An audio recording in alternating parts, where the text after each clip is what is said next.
Welcome to Business Innovators Radio, featuring industry influencers and trendsetters sharing proven strategies to help you build a better life right now. Hello and welcome to the show. This is your host, JC Soto. Today we have a PEO consultant, and up to probably a month ago, I had no idea what PEO consultant was. So that's a professional employer organization consultant. And today we have one of those professionals here. Her name is Suzanna Martinez, and she's going to share with us how a PEO works and why it's so important for us to learn about the duties and the benefits of a PEO. Welcome to the show, Suzanna. Thank you. Thank you for having me. So let's start off by defining or you sharing with us what a PEO is. Sure. Oftentimes, what a professional employer organization is we're getting economies of scale. We're pooling several thousands of companies into a large group for health insurance and workers' comp. And it's basically a co-employment relationship. So we share in the liability with employers when it comes to their employees and making sure that they're compliant with HR management, helping them dot their I's and cross their T's. All right. So is that mostly for big corporations or for any business that has employees? Typically, it's going to be for companies anywhere from 20 to 200 employees. A lot of the larger, big corporations are going to have their own economies of scale and negotiating power with the insurance carriers. They're going to have their own internal HR staff. If they're under 5 employees, oftentimes they might be just too small. But typically, when they're about 15, 20 employees, that's when they really start to see that they need a lot of more HR assistance. So on the HR side, you guys cover compliance and you guys cover employee benefits. What else you cover on that side of the business? Well, that's a good question. Oftentimes HR, we know, distracts many companies from their bottom line. When a company goes into business, they want to make widgets. They never go into business because they want to handle the HR of their employees and the day-to-day administration of their employees. That doesn't make anybody money. But we know compliance is a big thing. If they are not compliant, it can cost them a lot of money. If there's a lawsuit, a sexual harassment, a discrimination lawsuit, oftentimes I find most companies want to do the right thing. They just don't know what it is. So we provide that guidance and support for them that can protect them. So is it common for them to save money besides unloading the nightmare and the frustrations and all the stress of handling the HR side of the business? Do they usually save money also? Oftentimes there is definitely some savings when it comes to the health insurance side and the workers' comp side, just because of our larger group and our buying power. So oftentimes companies can save money on health insurance, the workers' compensation, the 401k. Sometimes it offsets the administration fees, and sometimes it's a net even, and sometimes it could even be a small investment. But I find that companies are willing to pay that small investment because it's smaller than hiring an internal HR staff. So sooner or later, it translates to money, either money saved or more hours or less stress, productivity. So even if they don't make the money right away, at least they have more time to grow their business, right? Exactly. When you're talking about companies that really want to grow their business, you take a look at companies, unicorn companies, the top 20 unicorn companies last year. These are companies that were heavily funded with private equity, venture capital money. Half of those companies partnered with a PEO company. And they did that because they wanted to scale and scale quickly. They know that HR is not going to make the money. They need to attract, retain top talent to grow quickly. When you partner with the PEO is going to really help you scale and scale quickly. Can you tell us what that is? Sure. A unicorn company is a company that I believe is funded over $1 million in capital funding for either private equity or venture capital money backing. So they have the money invested. People already believe in their vision or what they sell or what they do. Now their thing is to just go execute it with the money. Interesting. Now, on the compliance side, I know that's a big thing because compliance, there are laws coming out probably every year, regulations coming out every year. How much can you guys help with that? We have a huge staff, internal HR staff, and legal staff as well. So it's constantly changing depending on what state and what city that you're in. And if you have any employees in California, I strongly, highly recommend that you partner with the PEO company, and a PEO company that knows what they're doing in California. A good example of a client of mine is Teresa from Temporary Housing. She has about 70 employees, and all of her employees work from home. There are about 4 or 5 employees in each state.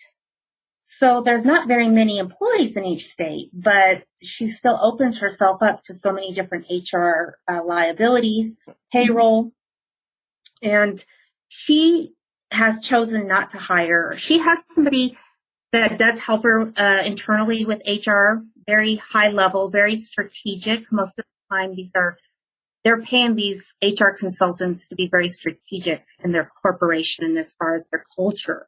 They don't want to deal, the HR people internally don't want to deal with the day-to-day administrative minutia of onboarding, offboarding employees, on and on benefits, doing the state unemployment claims, workers' comp audit. Nobody likes to do that. Yes.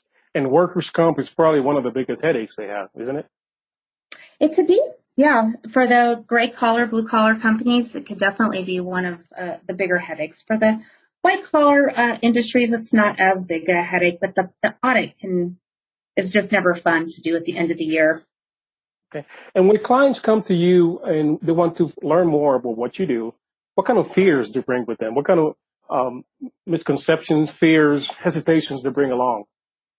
Well, that's a good question. Oftentimes, if they've never been with the PEO, if they're new to the concept, the fear might be that they're going to lose control of their employees. Because at the end of the year, it's a co-employment relationship. So at the end of the year, the employees are going to get a W-2 that says the PEO company. And then they feel like, oh, gosh, it says the PEO company. It doesn't say my name. And we're going to lose control of our employees.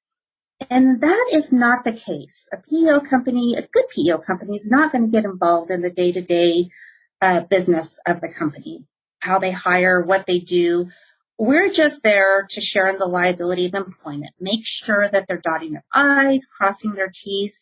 It's a co-employment relationship. We often tell companies or employees, oftentimes when they're going to go get a loan, a mortgage or an auto loan, and they're like, wait a minute, you said you're working for Isotonish and your W-2 says a PEO company. I don't understand. We basically send them a letter, say we are the employer payroll and their company is the on-site employer. So it is a co-employment relationship. And how do you help them get past those fears or deal with those fears? Oftentimes, if they go through the proposal analysis, they're going to find that there's going to be enough savings to offset those fears. Oftentimes, their employees are going to get a lot richer, better benefits. And the time to onboard and offboard employees, basically, we're consolidating several different vendors all into one single source solution. So it creates so much more efficiencies for the business. Oftentimes I'll ask a company, well, when you let a person go, how frequent sometimes do you forget offboard them onto benefits and you're paying the benefits? You could be paying it for like 2 or 3 months and then they forget, oh, I forgot to offboard that employee. Like, how often does that happen? And they're like, very frequently. So we create a lot of efficiencies. It's got to be shocking when they find out that it's been 2 or 3 months since the employee was hired and they forgot to in-process them with the benefits and everything that's supposed to be done, right? Yeah, either that on the front end, they forgot to enroll the employee into the right benefits. They've passed their window and they're not compliant anymore. Or if the employee has left and they're still paying the benefits. This employee is no longer there for 2 or 3 months, and yet the employer just forgot and they're still paying the benefits. Yeah. So what other beliefs that they bring with them? Maybe false beliefs about the industry as a whole?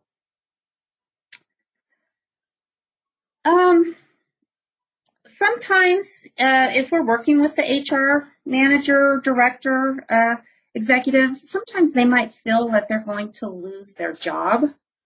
And in some cases, that's not the case. Oftentimes we work with a lot of HR consultants themselves. They can focus more on the day-to-day culture of the company, making sure that they're getting the right talent inside the company. We're going to help them with their day-to-day administrative of onboarding, offboarding employees, doing the COBRA administration, and doing a lot of the administrative duties that a lot of these high-paid HR consultants don't necessarily. They could better have use of their time versus doing a lot of the administrative duties that a PEO company can do. Right now, the difference between an HR consultant and a PEO, so people know exactly how you guys are different. Okay.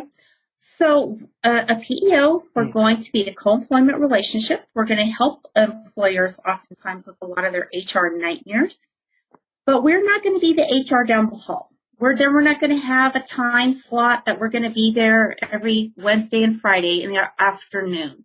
We're going to be as reactive as possible. You know, companies have some goals with their employee handbooks, and we're going to help them very reactive. If they have a sticky termination, they're not exactly sure how to handle it, that's when they're going to consult with us.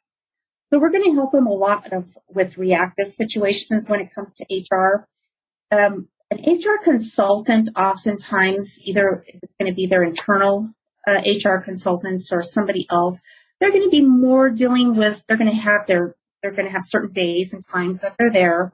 The employees are going to get to know them, and they're just going to be a lot more involved as far as culture of the company and things like that.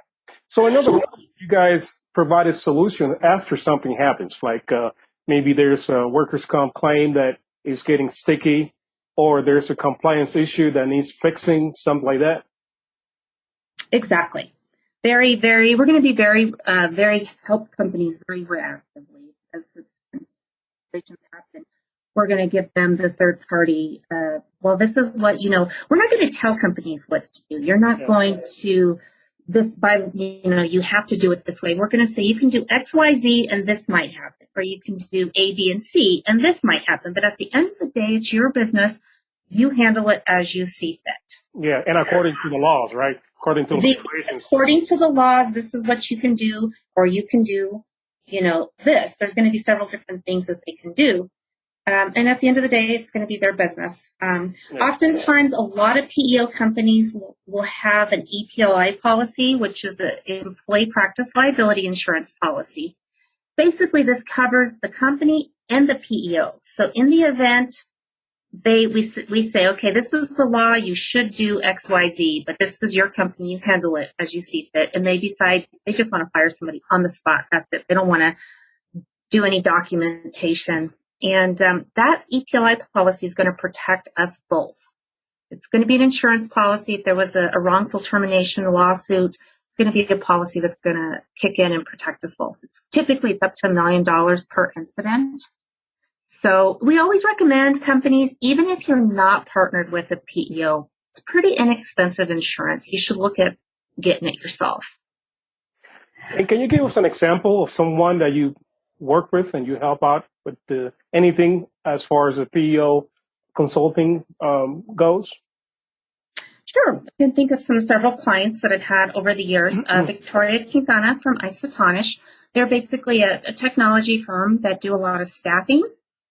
Oftentimes, a lot of her employees are going to be on site, on a client site, not on the Isotonish site. They go to the client site, do the IT staffing. Oftentimes, they're going to be there for, maybe 6 months, even a longer contract. But they're working with different companies in different states. And so, like I said, companies don't know what they don't know. And so we're going to make sure that they're compliant with whatever state they go into and making sure that they have the right proper workers' comp. If they're going to go bid on a job or, try to get a client for a certain period of time, especially if it's government contracts, they want to know what your workers' comp looks like, what is your mod rate, because you're technically going to have employees come onto our on-site location. Okay. And what got you involved in the PEO industry? What got you interested? I guess I have been in so many different industries that all kind of tied to PEO. I've done individual insurance. I've done payroll by itself. And so it just a PEO kind of ties in together. So they're related. They're related because you have the insurance, the group insurance, you have the workers' comp, and you have the payroll, and everything is just, tied together.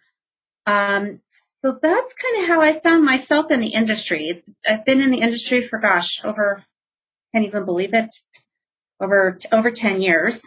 And it just kind of evolved over time. I've worked for very small local PEO companies, and I've worked for a lot of larger national companies. And there's pros and cons to both. The industry has changed quite a bit, hasn't it? Since you started to now? It certainly has. Yeah, I would say over 10 years ago, especially in Colorado, there was a law that was passed where it was community rating. So all the small groups they no longer got discounts based upon their performance. They basically all just got put into a group, and basically you're going to get the same rate as the unhealthy group. So many companies were seeing like a 30-40% increase on their health insurance. So back then we were really able to save a lot of money in health insurance. And I think as time with healthcare reform and everything like that, it's kind of stabilized a little bit. You still see some savings, not as much as used to. 2008, I remember talking to employers that had to lay off people, and it hurt them because oftentimes their employees were like family to them, and they had to lay off because the economy was tough, and they're like, we don't know how to do this, and they would hire a PEO to come in to make sure that they were letting people go properly, even though it was very hard for them. They wanted to do it the right way. And what I'm finding today in 2019, the economy is really good. The unemployment rate is really low, so people can get a job anywhere. And so companies are really trying to retain their good talent, attract and retain what they currently have. And they don't want to lose a really good employee to go to the competitor down the street that's going to offer them a few dollars more. So they're like, what can I do to put in place to really keep and attract my employees and keep them?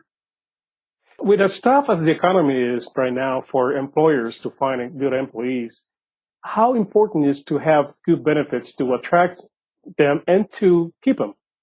It's very important. I'm finding often industries that never used to have benefits in the past, plumbers, electrical contractors, a lot of these contractors, they never had to have benefits in the past. But now they're having to implement it because... So in the past, they didn't need it because the competition wasn't there, right? Correct. Yeah. Yeah. And now you said they have to implement the system to be able to keep those employees with the company. Yeah, because they're basically employees are going to leave them to go to the competitor down the street if the competitor is offering benefits and they're not. So besides all this HR stuff, you also offer the employers a setup so they can get some also discounts on some vendors? Yeah, oftentimes it makes it look, these companies can be 20 employees, 25 employees. It makes their company look like a Fortune 500 company. It makes their company look like they're working for Coca-Cola because employees can go in and get pet insurance, discounts on their cell phones, whatever's, important to their employees. They have access to employee discounts, their portals on their phone. Basically, they can go in, get the discounts on the phone, on the PEO portal site, request PPO, look at the pay stub. That's a really added benefit that it's only exclusive to that company that makes them really, really attractive, right? Yeah, absolutely. And if it perceives them as even though they're very small, it makes their employees perceive them like they're very, almost like a Fortune 500 company. Yeah. And oftentimes we'll see in companies that will start companies, and they used to work for Fortune 500 companies in the past. So they're starting a company and they're like, wow, starting from scratch. Well, you used to have all these great benefits and perks when you worked at Coca-Cola or Coors. And when they go off to their own, they realize, it's really good if they can partner with the PEO. That's got to be one of the elements that help attract and keep employees and also keep the morale of the people that are already there. The executive team. Yeah, make them feel that they appreciate it. Yeah. So tell me something that you learned earlier in life, lesson that you still applies to your life or to business. Something that you learned years ago and you still, today you say, oh, okay, I can do it. I just recently, I guess I knew this years ago, but just recently I just read this book, David Goggins, You Can't Hurt Me. And his life was just a mess. And he just looked at himself in the mirror one day and he made the mirror his accountability partner. And I think over the years, we're always, paying coaches and accountability partners. You keep me accountable, I keep you accountable. And he was like, I don't understand why people are paying people to keep them accountable. The mirror keeps me accountable. Nobody's going to save me. I look at myself in the mirror every day and I say, what did you accomplish today? And that's what I try to do. When do you learn that? Recently, or that was years ago? Well, recently I heard that quote from him in a book, but years ago I always heard about being accountable. And if you tell somebody your goals and keep somebody, I always had this accountability partner years ago. But to me, just recently when I heard him and he said, the mirror is my accountability partner, I said, hey, I don't need to have these partners to keep me accountable. I keep myself accountable. So what other advice you have for our listeners as far as getting with a PEO, getting involved with a company that will help them with the employee benefits or HR? Yeah, so oftentimes when you're changing PEO companies, this is a thing that companies do not think about. If you're going to change mid-year, let's say it's June, and you're going to change in June, oftentimes PEO companies will not talk to you about this. So you need to bring it up. What's going to happen to my taxes that I've already paid, the state unemployment, the FICA, and SUFUDA? Oftentimes they're going to reset. So you need to work with whoever you're partnering with to make sure that they help give you a credit and try to make you whole so you don't have to repay those taxes since you've already paid them. The deductible for insurance, it always starts calendar year, January. So oftentimes you need to talk to them about getting a deductible carryover, especially if you're going to change October, November. Oftentimes your employees have already paid into that deductible. So you need to work with them to make sure that they'll give you a deductible carryover credit. And Section 125, a tax credit, oftentimes PEOs won't talk to you about this as well. You need to ask them, are they going to keep that Section 125 tax credit when it comes to your employees' deductions to their benefits? And that's something I didn't know for a long time that recently just came to my mind. So those are questions you just have to really make sure you understand. And you're going to want to make a change when it's right for you. Oftentimes, a lot of companies like change in January, and it is a good time, it's a clean, fresh start. But you've got to make a change when it's right for you. When you do make that change, and if it is mid-year, just make sure you take those things into consideration. Okay. And if someone wants to hire a PEO consultant, what are the things to look for to be safe? Yeah, it's a lot to make a change when you're changing PEO companies. I mean, you want to look for a long-term relationship because to have to change every year, you got so many things to change. It's definitely not fun. So when you're doing your due diligence, make sure you check out their references, their reputation. Definitely do a technology demo. I highly recommend that. You're going to want to know their staff internally, how much support they're going to be able to provide to you. Oftentimes, a lot of PEO companies are really good. It's just their resources are just too stretched thin and they might not have the support to really give you. So when you talk about technology, what are you referring to? The technology as far as the payroll system, as far as the onboarding, you really want to know what it looks like to add employees onto the benefits, to disenroll employees off the benefits. When you're going to hire new employees, what is the new hire paperwork going to look like? Make sure it's not going to be a burden or cumbersome to you. Oftentimes, a lot of companies are saying they do the single sign-in solution. You just want to make sure it's going to be user-friendly for you and for your employees. So a good PEO should have and should make that available to you as a business owner, right? Should have that set up for you and your employees to be able to handle that without headaches.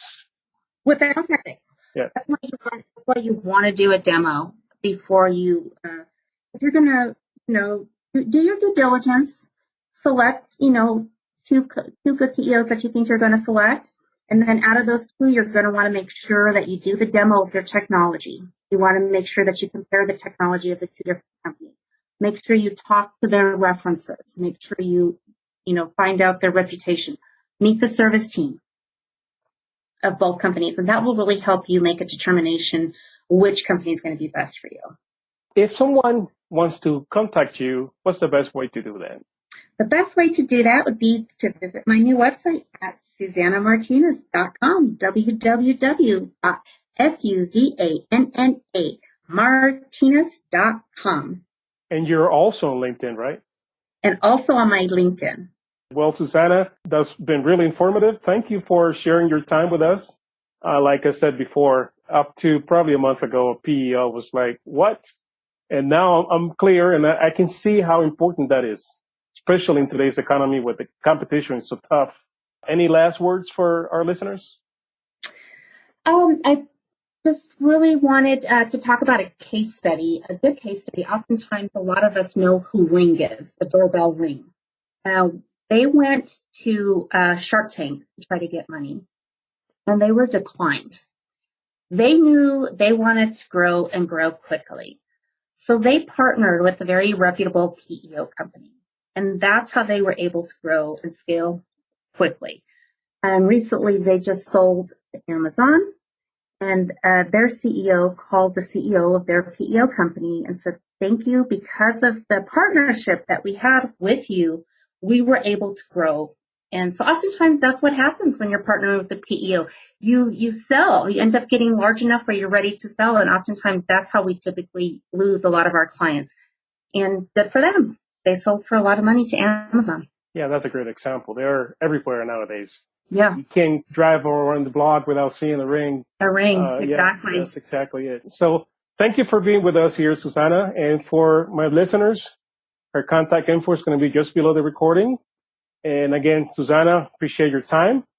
Good luck with your new website. Thank you. Everybody else, I'll see you next time. This is JC Soto with Online Media 360. Bye now. Thanks for listening to Business Innovators Radio. To hear all episodes featuring leading industry influencers and trendsetters, visit us online at businessinnovatorsradio.com today.